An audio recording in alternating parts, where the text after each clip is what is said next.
Ya acudimos a la carta a los Gálatas, dije capítulo 4, la parte final, desde el versículo 19. Hijitos míos, por quienes vuelvo a sufrir dolores de parto, hasta que Cristo sea formado en vosotros. Quisiera estar con vosotros ahora mismo y cambiar de tono, pues estoy perplejo en cuanto a vosotros. Decidme, los que queréis estar bajo la ley, ¿no habéis oído la ley? Porque está escrito que Abraham tuvo 2 hijos, uno de la esclava, el otro de la libre. Pero el de la esclava nació según la carne, mas el de la libre por la promesa, lo cual es una alegoría, pues estas mujeres son los 2 pactos. El uno proviene del monte Sinaí, el cual da hijos para esclavitud. Este es Agar. Porque Agar es el monte Sinaí en Arabia y corresponde a la Jerusalén actual, pues ésta, junto con sus hijos, está en esclavitud. Mas la Jerusalén de arriba, la cual es madre de todos nosotros, es libre. Porque está escrito, regocíjate, oh estéril, tú que no das a luz, prorrumpe en júbilo y clama, tú que no tienes dolores de parto, porque más son los hijos de la desolada que de la que tiene marido. Así que, hermanos, nosotros como Isaac somos hijos de la promesa. Pero como entonces el que había nacido según la carne perseguía al que había nacido según el Espíritu, así también ahora. Mas, ¿qué dice la Escritura? Echa fuera a la esclava y a su hijo, porque no heredará el hijo de la esclava con el hijo de la libre. De manera, hermanos, que no somos hijos de la esclava, sino de la libre. Amén. Volvemos a encontrarnos con esta realidad de la descripción de lo que somos. Y esto es sumamente extraordinario. La propia palabra nos declara lo que somos, cuál es nuestra situación. Y esa situación la explica el apóstol. Pero su asombro es, ¿cómo es posible que de una situación ya explicada en la cual, oye, no hay nada de lo que quejarse? Tenemos la gloria de Cristo, la vida eterna, la comunión con el Señor. Es decir, no hay ahí ninguna falta. ¿Cómo es posible que teniendo descrito eso adecuadamente, ahora nosotros queramos volvernos a una situación de la cual el Señor mismo nos ha sacado para ponernos en esta nueva? Si nos ha tenido que sacar, algo habrá en esa situación que no era óptimo. Bueno, y ahora estamos en la gloria, estamos en la verdad, estamos en la inmortalidad, ¿y qué nos vamos a los caminos de muerte de nuevo? Pues eso es lo que el apóstol dice, no me lo puedo creer, está pasando con vosotros. ¿Quién os ha engañado? ¿Quién os ha drogado la mente para que actuéis de esa manera? Y hemos leído antes, adrede, en la carta a los Hebreos, cómo precisamente allí el autor explica esta condición de dónde estamos, a quién nos hemos arrimado, quién está identificándonos. Y él allí usa la palabra Sión, no como la usa aquí Pablo. Eso es lo de menos, es decir, nosotros podemos decir, bueno, estamos en el Sinaí. Vale, depende de lo que eso signifique. Estamos en Sión. Bueno, pues si el Sión terreno, la ciudad, el sitio, pues depende de lo que se esté hablando con eso, pues significará una cosa u otra. Eso la propia Escritura lo usa. No os habéis acercado al monte que se podía palpar, habíamos leído antes en Hebreos, que ardía en fuego, etc. Y tan terrible era lo que se veía que Moisés dijo, estoy espantado y temblando. Sino que os habéis acercado al monte de Sión, a la ciudad del Dios vivo, Jerusalén la celestial, a la compañía de muchos millares de ángeles, a la congregación de los primogénitos que están inscritos en los cielos, a Dios, el juez de todos, a los espíritus de los justos, hechos perfectos, a Jesús, el mediador del nuevo pacto, y a la sangre rociada que habla mejor que la de Abel. Esto es lo que dice el autor de la carta a los Hebreos, que ya lo vimos cuando hicimos el comentario a esta carta, no hace tanto. Bueno, nos hemos acercado a una Sión celestial. Es decir, ahí se usa el mismo nombre, pero no como lo hace aquí Pablo, porque Pablo está diciendo, bueno, este Agar, este modelo de relación es un modelo de esclavitud. Y este es la Sión terrena, la Jerusalén de aquí. mientras que nosotros somos hijos de la libre y entonces de la Jerusalén celestial. En realidad, la carta a los hebreos, lo que ahí se explica, se está diciendo lo mismo que aquí por parte del apóstol, aunque los términos que se puedan emplear, pues ya digo, valdrían igual para nosotros. Podemos emplear Sión, somos hijos de Sión, porque la ciudad del gran rey está ahí para nosotros, los salmos a veces hablan de ella, los profetas, y eso pues lo podemos entender, como habían hecho algunos, de la Sión terrena, que da hijos para esclavitud, dice Pablo, aunque ellos no lo asumían así, porque allí tenían las ordenanzas, allí tenían el templo, tenían los sacerdotes, etc. Y frente a eso se nos dice, tenemos la Sión celestial o la Jerusalén, es lo mismo, Sión, Jerusalén, la Jerusalén celestial, y esa es la nuestra.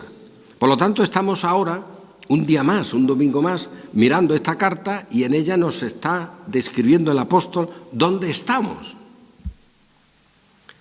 dónde hemos sido colocados, qué pone nuestro carnet, el que mira al juez, qué pone nuestro expediente, el que mira al juez, que es el que tiene la decisión, y nuestro expediente dice que somos de la libre y que estamos en la Jerusalén celestial.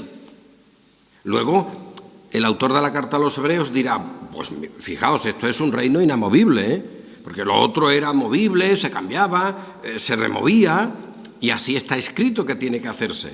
Pero luego hay otra realidad inamovible. Pues nosotros, por lo tanto, dice el autor de la carta a los hebreos, que hemos recibido ese reino inconmovible, tengamos gratitud y mediante ella sirvamos a Dios con temor y reverencia. Y ese es el dato. Fijaos, esa es la descripción de la vida cristiana. Tenemos el reino inconmovible. Esto nos ha sido dado. Pues teniendo esto, digamos, hombre, sintamos gratitud, porque esto no es una cosa despreciable. Esto no es algo como los menospreciadores hicieron con el Mesías. ¿O lo haremos nosotros también? Es que el apóstol Pablo está colocando a sus oyentes en esa pregunta. Vamos a ver, ¿menospreciaremos eso? ¿Haremos lo que aquellos hicieron que son calificados así, los menospreciadores? ¿Desecharemos esto que es el nuevo pacto, basado en la obra de Cristo, cuya sangre habla mejor que la de Abel, etcétera? ¿Menospreciaremos eso? Pues la respuesta que muchas veces tenemos que dar hoy es, oye, pues el cristianismo lo ha rechazado, porque ha querido otras cosas en su lugar.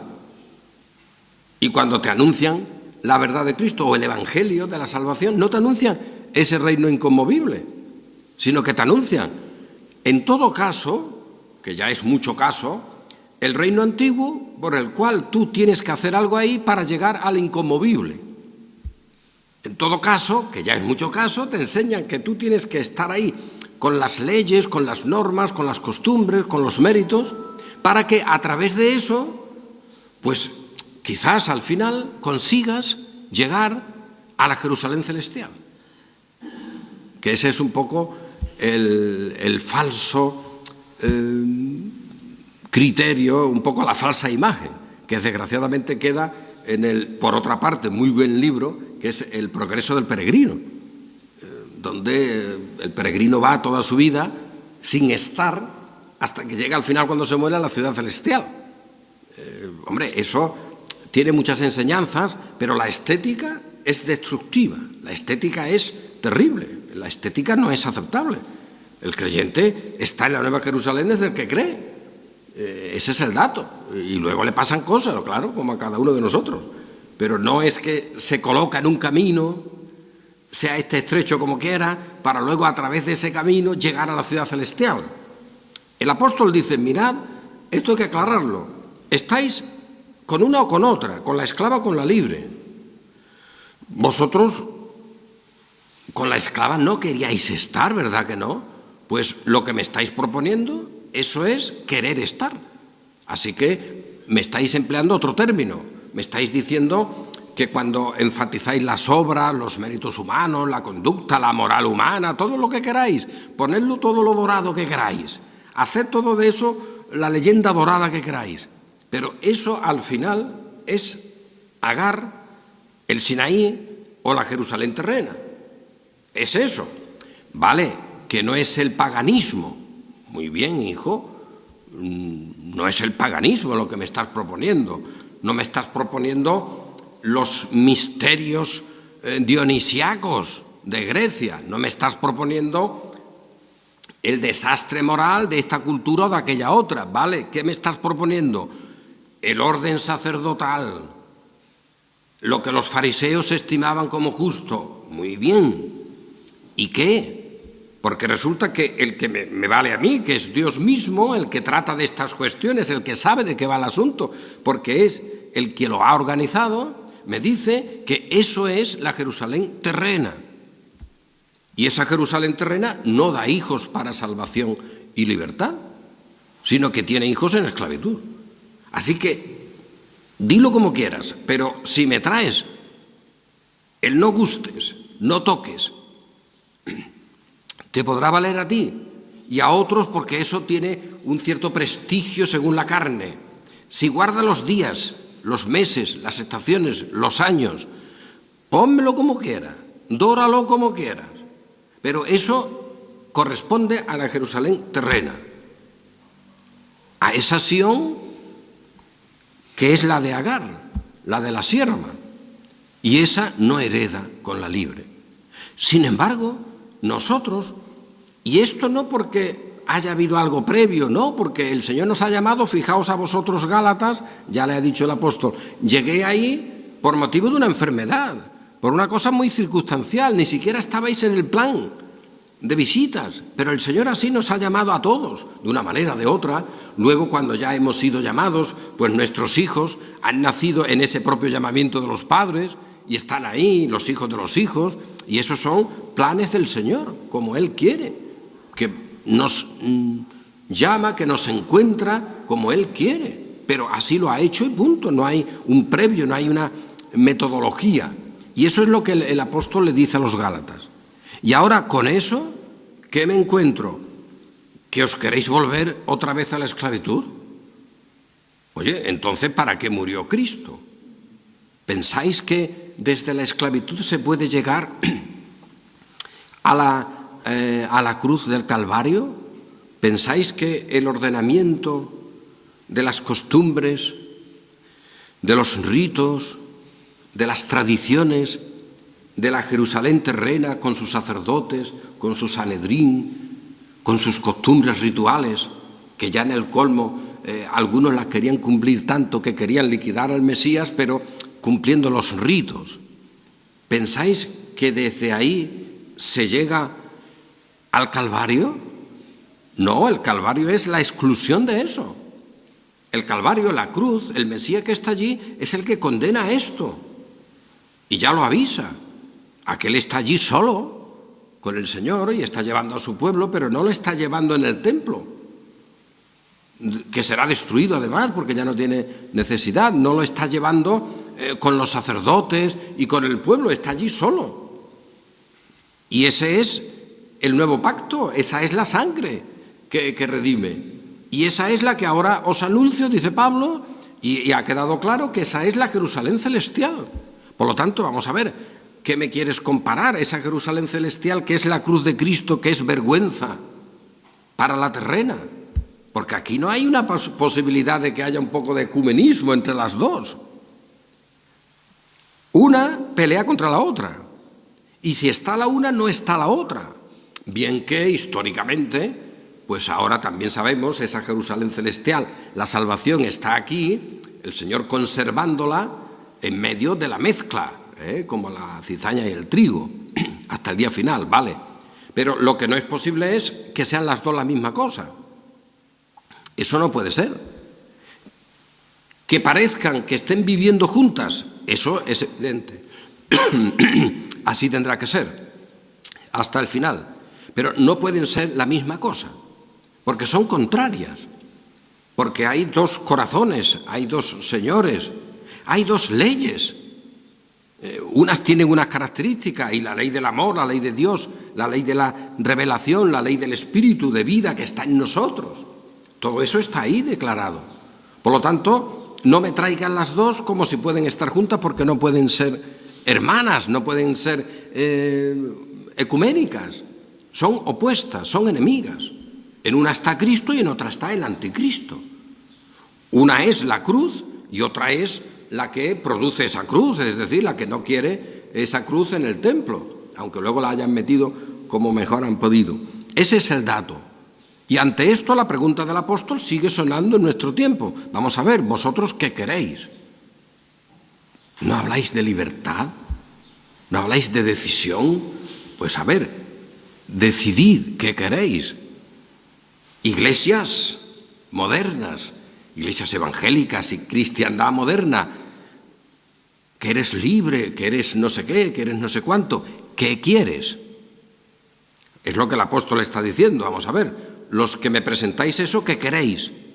Y el apóstol te dice, ¿tú quieres de verdad este evangelio de la gracia? ¿Tú quieres de verdad el reino inconmovible? ¿Tú quieres de verdad la Jerusalén celestial? Recuerda un dato que te va a fastidiar un poco. Si la quieres, esa ya existe y está dada y está completa, ¿eh? No me vengas tú luego ahí a arreglar las calles. Esa Jerusalén celestial ya es perfecta. Nos hemos acercado a esa Jerusalén celestial, a la compañía de millares de ángeles, allí a los espíritus de los justos hechos perfectos, a Jesús. Mira, ahí estamos. No me vayas a intentar arreglar eso, que no tiene ya eso nada de que arreglarse, ¿eh? Eso está perfecto. Además está así calificado. ¿Quieres eso? Pues este es el evangelio de la gracia que te anuncio. Pero ese evangelio de la gracia que te anuncio, recuérdalo bien, a la esclava, a Agar, a la ley, a las tradiciones, no me las traigas otra vez. A ver cómo metemos a las tradiciones humanas en esa Jerusalén celestial. Si es imposible. Vamos a ver, pero si esa Jerusalén es libre y estas tradiciones son fruto del pecado, son fruto de la esclavitud, ¿cómo vamos a meter allí eso? No me lo intentes. Entonces, ¿qué hago? Pues mira, el apóstol ya te dio una pista. Ya te dio una pista.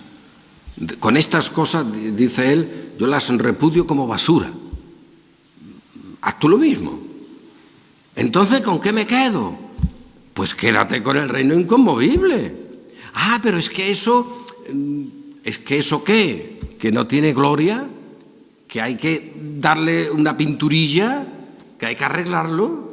Es asombroso, pero esa es la mentalidad que a veces ocurre. Oye, que si me quedo con el reino inconmovible, que si me quedo con la Jerusalén celestial, reiterando tal como se dice, me he quedado sin nada. Bueno, pues allá tú, hijo. Si piensas que la gloria del Señor es nada, allá tú. Ahora, si la tienes, a ver cómo me explicas las carencias, a ver cómo me explicas eso que ahora me propones de que hay que hacer no sé qué, no sé cuánto para rellenar algo, porque a la obra de Cristo le falta. Hombre, no tienes escapatoria. Si quieres ese modelo de obra humana, ahí lo tienes para ti, quédate con él. Pablo dirá, esto es un caos porque esto es no tener fruto ninguno, pero bueno, allá vosotros, espero que no, dice el apóstol. Confío de vosotros que esto no sea así, pero si te quedas con eso, te has quedado sin Cristo y te has quedado sin la gracia. Ese es el dato y esta es la situación y este es el evangelio y es un evangelio que desde el primer momento, y hay que recordarlo, aquí lo hacemos muchas veces, que no es un evangelio que empieza a corromperse ya en el siglo IV, V, que también, ahí ya le pasan muchas cosas. En el siglo I, todavía no ha terminado el siglo I y ya están las iglesias de Galacia con esta corrupción. Tremenda corrupción que nunca nos cansaremos de reflexionar, que no son problemas los que tienen estas iglesias que hoy se calificarían realmente como con problemas. O sea, realmente hoy a las iglesias de Galacia nadie les escribiría una carta como la carta del apóstol Pablo.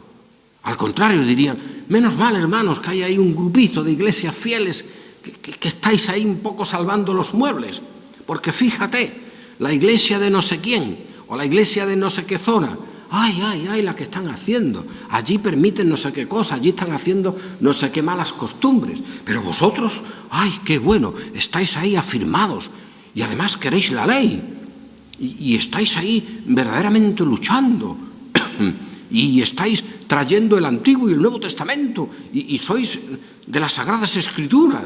Vaya, que serían las iglesias fenomenales. Curioso. Porque en las iglesias de Galacia, tantas veces hay que reflexionarlo. Oye, allí, ¿qué problema había realmente? ¿Qué problema habría que hoy se llamaría problema? Ninguno. Y el apóstol, ¿por qué ve el problema tan enorme de decir que aquello es destructivo? Es más, como más adelante veremos, que incluso dice, ojalá se masculen aquellos que os están perturbando. O sea que no era un tema menor. Las palabras del apóstol demuestran que aquello él lo contempla de una manera gravísima. ¿Y qué había? Pues hombre, es que cuando nos paramos a pensar, había un querer poner la Jerusalén terrena, entendiendo el templo, el sacerdocio, las liturgias, los ritos, los manuales religiosos, los códigos morales, todo eso lo querían poner como permanente, como algo conservado, y encima, y esto hay que recordarlo muchas veces, y encima como el soporte de la salvación. Porque alguno te podría decir incluso, bueno, mira, eso no es, la salvación misma no es eso, pero depende de eso. La salvación te la da Dios, ¿eh? Bueno, vamos a ver, tampoco vamos a discutir mucho, vamos a ser buena gente. La salvación es por gracia, gloria al Señor, y te dirán amén y todo eso. Pero todo eso es inútil, Dios no puede darlo, Dios no puede sostenerlo. Hay que sostenerlo con ayuda de la Iglesia, con tu ayuda. ¡Ay, qué necesarios somos! Te lo dirán así, gente piadosa, ¿no? ¿Qué haría eso ya no llegan a decirlo, ¿no? Pero ¿qué haría el Señor sin nosotros, ¿no? ¿Cómo va a salvarme a mí o a otros sin mi aporte? En realidad la historia de la Iglesia romana, del papado, es eso. Luego eso lo pintan como quieran, pero en el fondo es eso. Es la colaboración. Y en esa colaboración ahora iremos un poco a qué han querido meter ahí, qué cosas han hecho tan absurdas. Pero es que eso es el corazón humano, tan absurdo. Bueno, pues esa es la situación. Y ante eso, pues el apóstol dice, no, mira, si tú quieres eso, quédate con él, pero no me lo mezcles. Esa Jerusalén es terrena y está condenada. Está condenada a la ineficacia, a la muerte, y además no tiene herencia. No tiene herencia. Es como si tú me dices que tienes que hacer todo lo de la esclava y vivir como la esclava para poder llegar a heredar como la libre. Hombre, que no, que eso no funciona así. Precisamente el Señor nos ha librado de la esclavitud. ¿Y cómo? Pues haciéndose Él esclavo, haciéndose mancha, haciéndose pecado, y ahora nos ha liberado. Precisamente comentaba un poco antes algunas cuestiones sobre la idea esta, que en España sigue teniendo tanta preeminencia y históricamente la ha tenido, de lo que fue el dogma este de la Inmaculada Concepción, ¿no? de María. Eso, bueno, es algo relevante, también hay que decirlo, no es algo sin importancia. Oye, que todo un reino, que toda una nación, España, esté durante siglos ahí intentando que eso, que aquí se creía mucho, por parte de los reyes, por parte, igual que ahora, de los reyes, de los aristócratas, el pueblo común, eso de las lágrimas delante de las vírgenes y cosas, eso es antiguo. Fijaos el mordijo que le darían a la reforma si alguien en medio de eso te viene y te dice, no, pero si eso, no, que la alegría, el gozo está en la salvación de la ciudad celestial. Ah, pero eso cómo es, eso no se ve. Sí, no se ve para los ciegos, pero para los que el Señor nos ha dado vista, sí, lo vemos y es glorioso ese evangelio. Y no queremos otra cosa, y esa palabra es una palabra de salvación. Para ti dura, pues es la que hay. Eso provoca que España sea una nación con una característica peculiar hasta el día de hoy. Pero ¿qué hay en el trasfondo?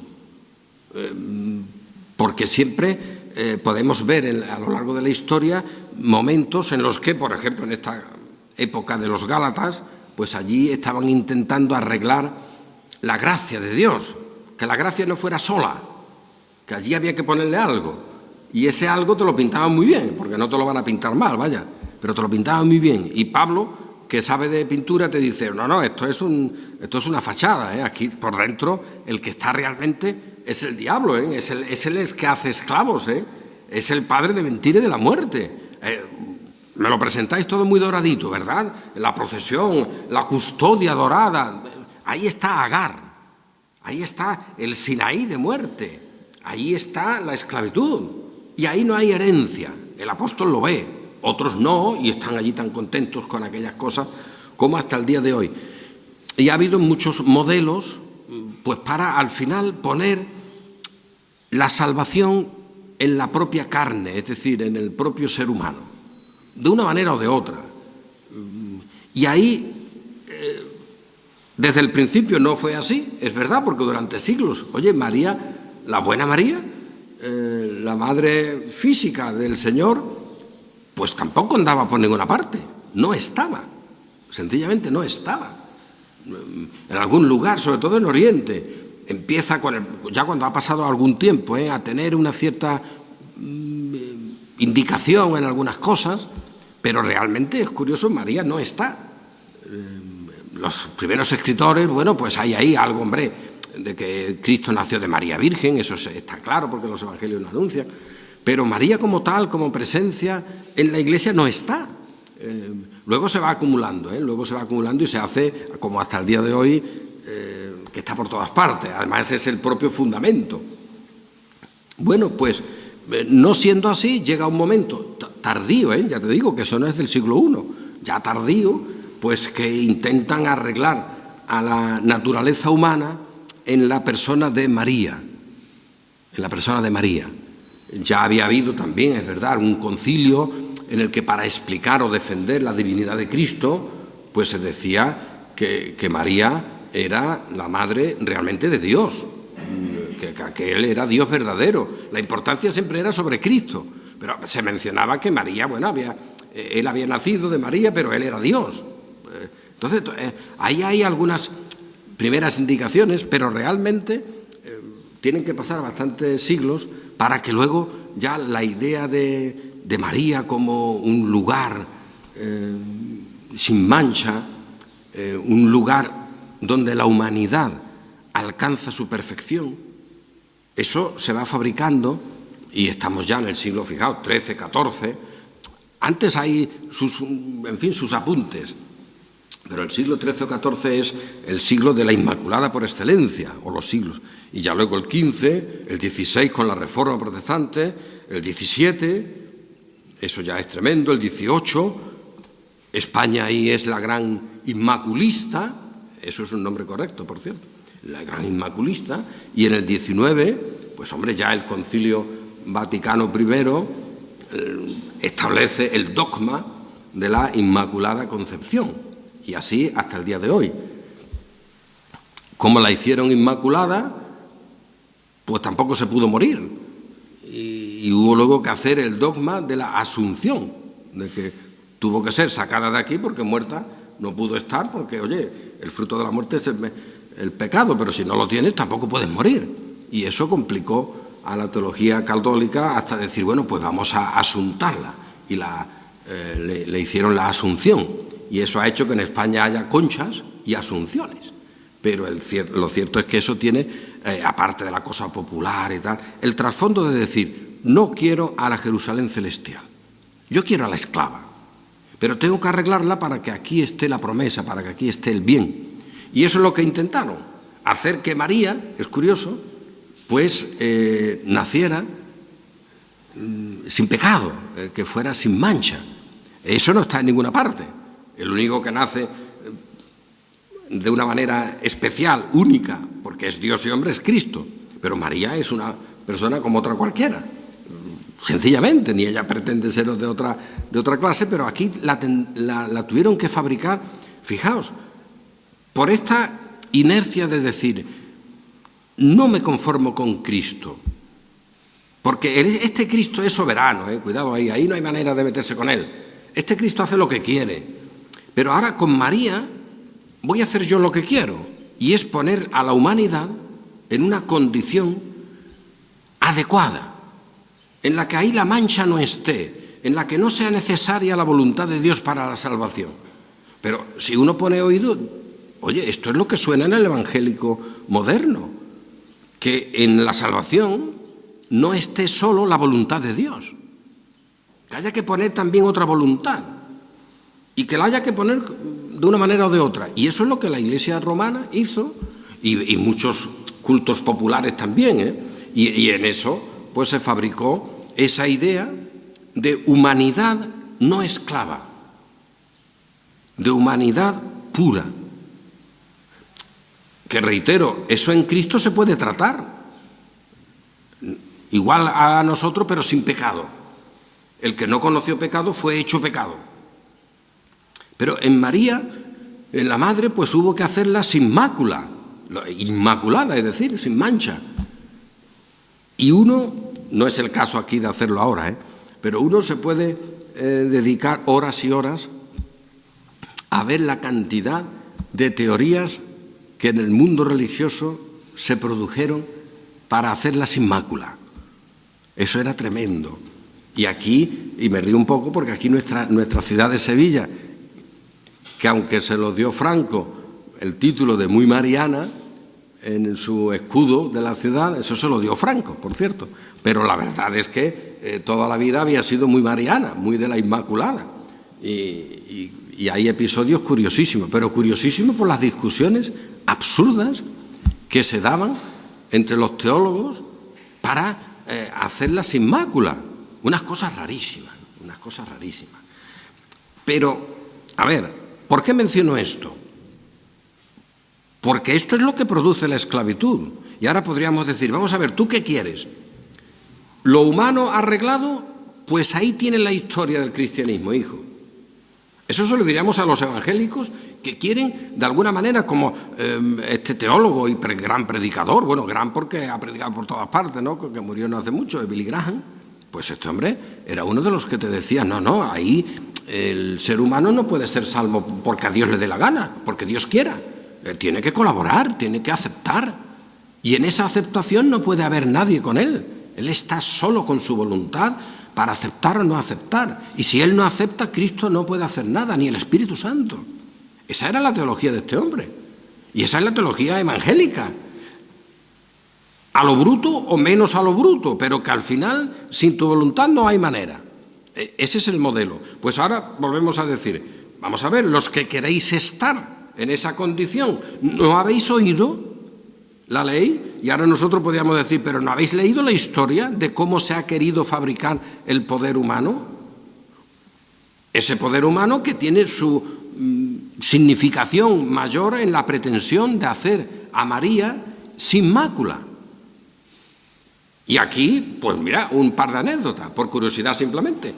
Estaban los dominicos que, siguiendo a Tomás de Aquino, que tiene muchas cosas, por cierto, de muy buena teología, este hombre, pues él, como buen escolástico, establece que la redención tenía que ser universal, es decir, que nadie se podía librar de esa condición. La redención de Cristo es universal, es algo que afecta a todo el mundo, eso no puede ser de otra manera.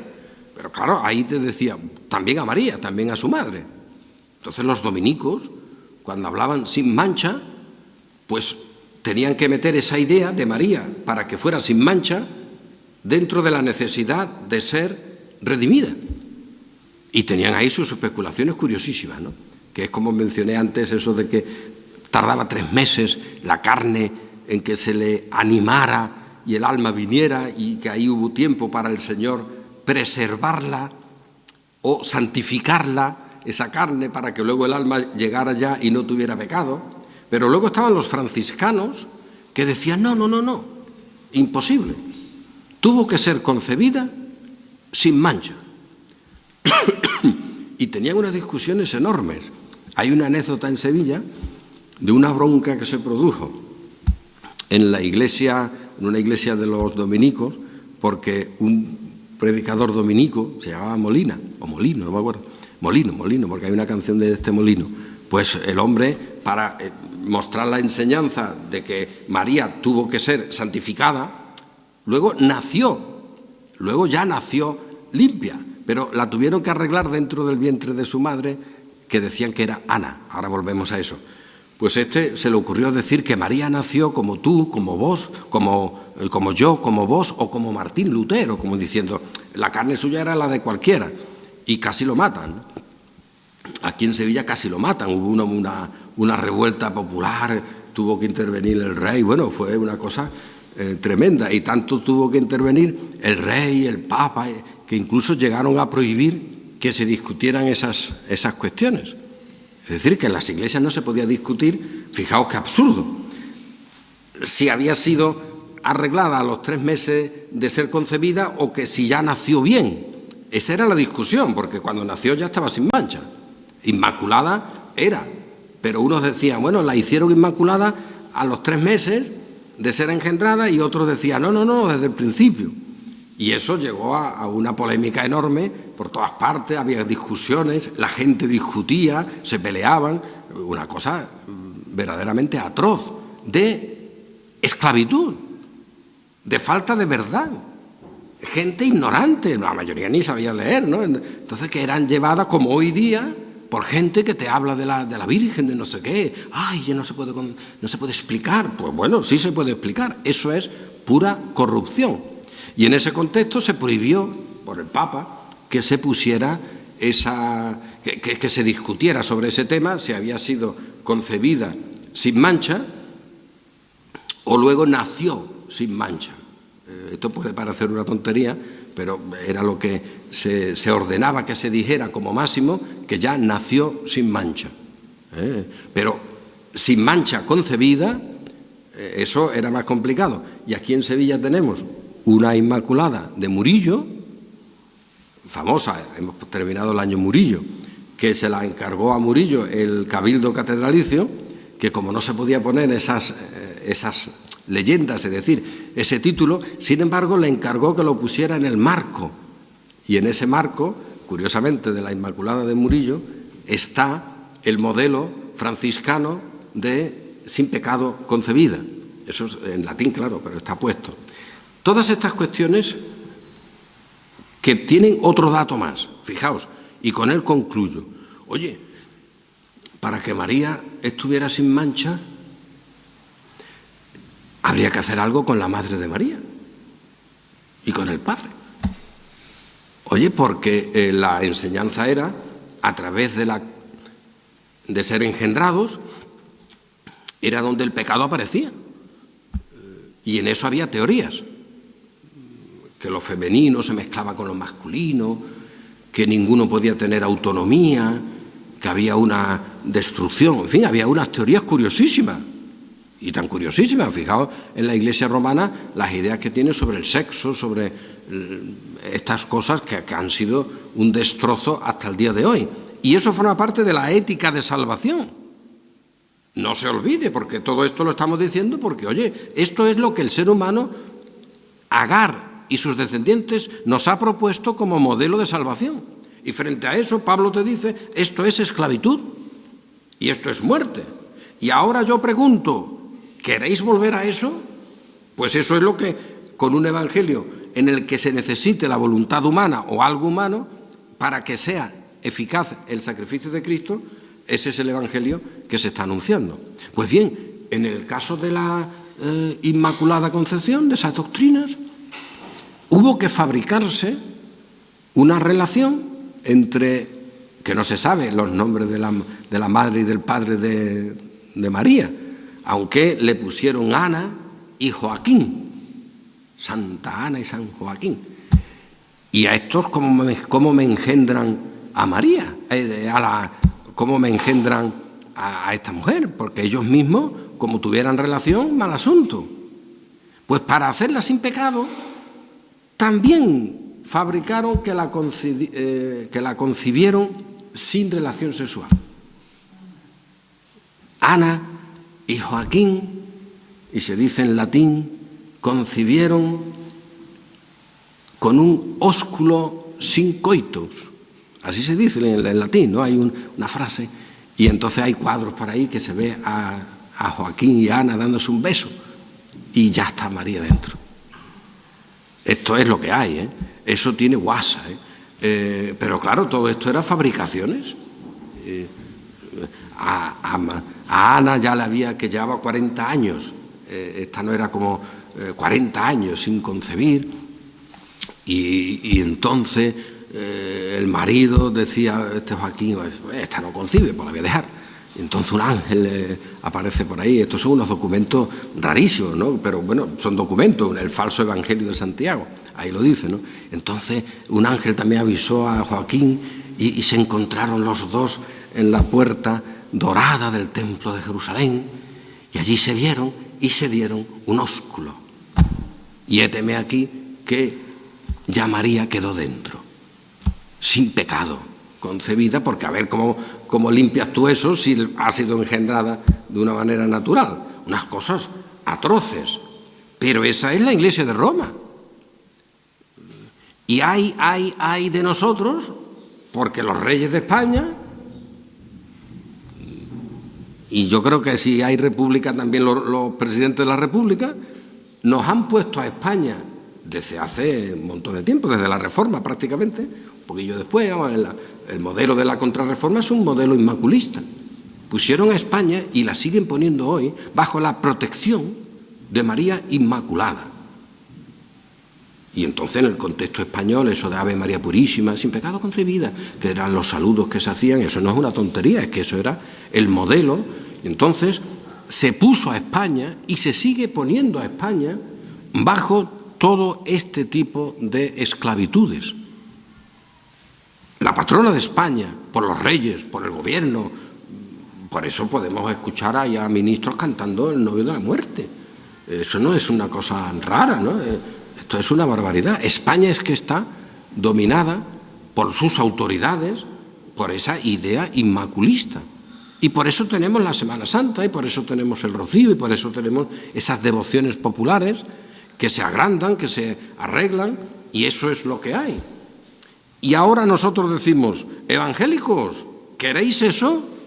Y te dirían, bueno, yo no sé qué te dirían hoy, porque como hoy todo el mundo es bueno, te dirían, oye, pues no, sí. Oye, porque cuando se tiene ecumenismo con esa iglesia. Oye, si estos de la Inmaculada salen para hacer una manifestación en contra de no sé qué ley, ¿qué haces? ¿Te vas con ellos? Pues dile antes que Inmaculada no. Y si te dejan, entonces ve. Pero dile que los sinvergüenzas son ellos. Oye, que han cambiado el orden de las cosas. Y han puesto a España bajo el patronazgo de esta Inmaculada. O de Santiago. Y le piden cosas. Que ya no es que sea la patrona de la infantería, siempre fiel, o de la Guardia Civil, benemérito cuerpo, sino que es una realidad global. Y eso es lo que tenemos. Ese es el evangelio que produce Agar la esclava. Y eso no tiene herencia en absoluto con los que somos hijos de la libre. Eso forma parte de la Jerusalén terrena, con sus historias, con sus leyendas, con sus ritos, con sus normas, con su ética, porque todo esto produce luego una ética. Hay una moral, incluso una moral social. Esa idea de Inmaculada como fundamento que había que defender hasta derramar la sangre, que eso hay que ser brutos, pero es que ese juramento de defender la doctrina de la Inmaculada antes de que el Vaticano la pusiera como dogma, era obligado, desde la Reforma prácticamente, un poquito después, era obligado en muchísimos lugares, y el propio rey en España lo hacía, y su heredero lo hacía, y todos lo hacían, el juramento de sangre que se llamaba, y era el juramento de defender hasta derramar la sangre la doctrina, el dogma o, en fin, la creencia de la Inmaculada Concepción de María.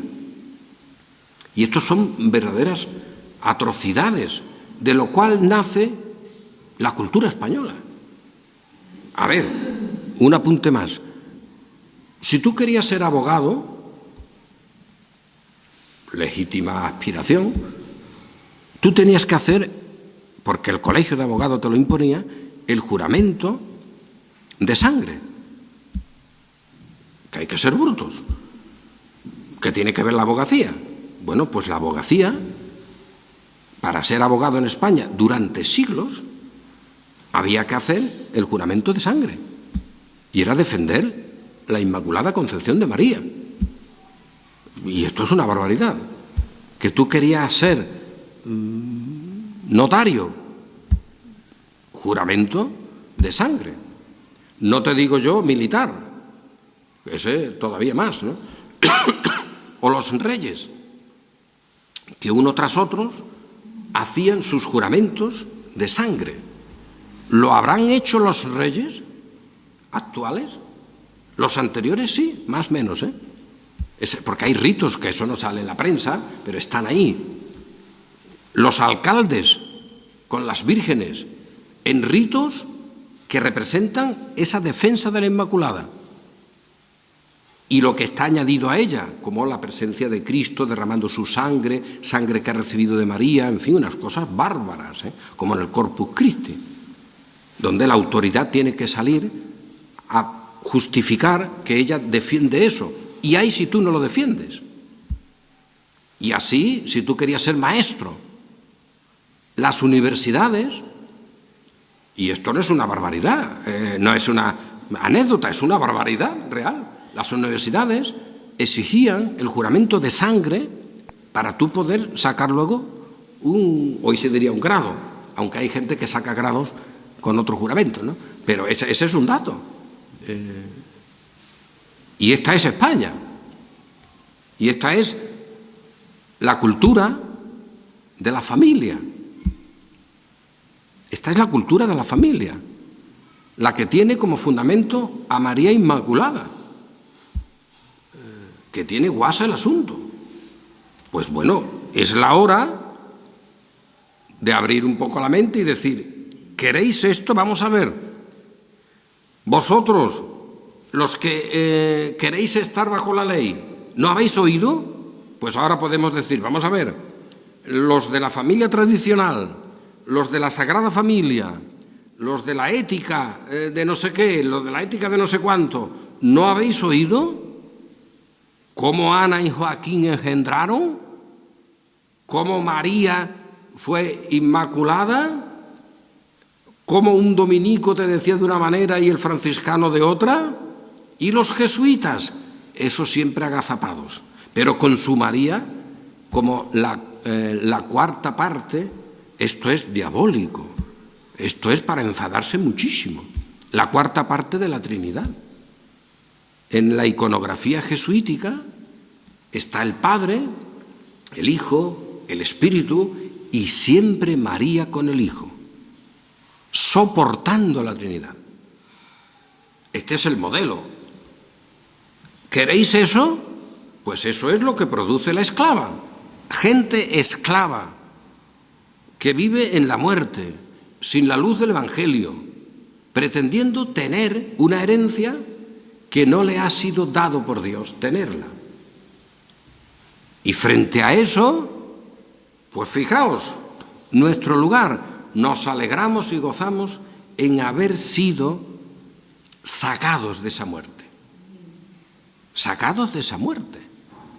Porque cuando entras un poco en los elementos de esa muerte, tú dices, pero si esto es verdaderamente miserable, si es que esto no hay por dónde cogerlo. Pues no hay por dónde cogerlo, pero coge tú ahora a España en su cultura. Y esta es la España que todavía hoy se alegra de ser España frente al protestantismo europeo. Como si el protestantismo, y esto no es una broma, te viene alguien y te dice, pero bueno, el protestantismo ¿cómo va a estar igual que nosotros? ¿Qué estética tiene el protestantismo? Fijaos en nosotros mismos, A ver, nuestro local, un local decente, bien arreglado, pero ¿qué estética tiene? Aquí no hay cosas doradas de vírgenes, no hay custodias, no hay liturgias, no hay cosas raras. ¿Cómo vamos a competir? Y los evangélicos a veces quieren competir con Roma, con las cosas que Roma tiene. Eso es el colmo, con iglesias grandísimas, con algunas le llaman catedrales y hacen unas cosas allí muy parecidas, ¿no?, a las que haría la iglesia de romana. Miserables. Eso es una situación de descrédito absoluto para el Evangelio por parte de los mismos que pretenden acreditarlo. Nosotros nos alegramos y gozamos, pero es que es para alegrarse y gozarse, en tener un reino inconmovible. Un reino inconmovible, que esto es así, y ya lo tenemos, y ya estamos en la Jerusalén celestial, en unión con santos millares de ángeles, en la compañía de los espíritus de los que han precedido, los que nos han precedido, que están allí, los creyentes todos, están allí, pues ahí estamos nosotros, y queda el tiempo de nuestro cuerpo aquí en la tierra, pero eso es un tiempo limitado, temporal y punto. Pero ya estamos. Y ahora, pues sí, tengamos gratitud. Y mediante esa gratitud sirvamos al Señor. Y eso haremos fielmente si empezamos por dar un gorrazo a estas cosas de la Inmaculada y de las obras humanas. Sirvamos al Señor con temor y reverencia. Así debe ser. Amén.